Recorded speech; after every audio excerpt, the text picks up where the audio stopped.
Je vous salue tous dans le nom précieux de Jésus-Christ. Alors, aujourd'hui, c'est vendredi 13. On vient de terminer notre culte. Beaucoup de bien-aimés n'étaient pas là.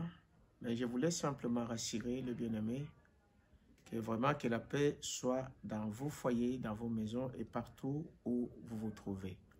Donc, je me tiens ici juste pour rappeler aux frères et sœurs de l'Église que nous vivons sur cette terre qui ne nous appartient pas, bien que nous ne sommes pas de ce monde, mais nous vivons dans ce monde où il y a des lois, où il y a des règles à respecter. Des lois et des règles sont données à tout le monde, même des chrétiens. Nous devons respecter cela. Jésus lui-même l'a fait à plusieurs reprises. Quand on lui a demandé même de payer l'impôt, il n'a pas dit que non, moi je suis le Dieu dans la chair humaine, je ne peux pas. Il a fait cela. Et nous avons passé une très bonne semaine, cette semaine qui vient de s'achever. Nous avons vu que pour nous les croyants, pour nous les chrétiens, celui qui nous garde, c'est le Seigneur Jésus-Christ. Notre bouclier, notre sérum contre toutes ces choses, c'est le Saint-Esprit. C'est prouvé dans toute la parole que le Saint-Esprit nous garde. Le Saint-Esprit, c'est notre source. Le Saint-Esprit, c'est lui qui protège chaque enfant de Dieu. Mais ce que je voulais montrer, c'est que cela ne veut pas dire que quand la loi dit que vous devez vous laver les mains, vous dites non, moi j'ai le Saint-Esprit, je ne me lave pas les mains. Non, on va te considérer comme un assassin. Même pas pour toi, mais pour les autres. Quand la loi dit qu'on va respecter la distance, on ne doit pas se saluer, on ne doit pas s'embrasser. Donc, si tu es un chrétien, un croyant, tu dois respecter cela. Cela n'affectera jamais ta foi. Non, sachant que c'est Dieu qui nous garde, c'est Dieu qui nous protège. Mais la loi reste la loi. On doit respecter cela.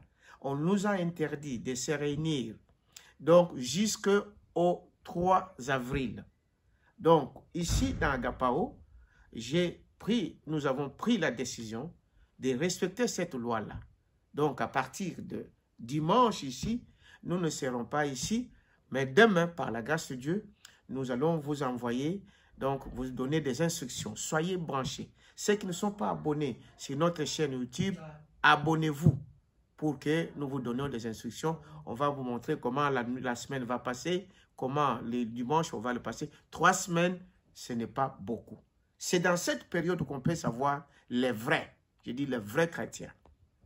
Et ce n'est pas pour rien que Dieu a permis que cela soit ainsi.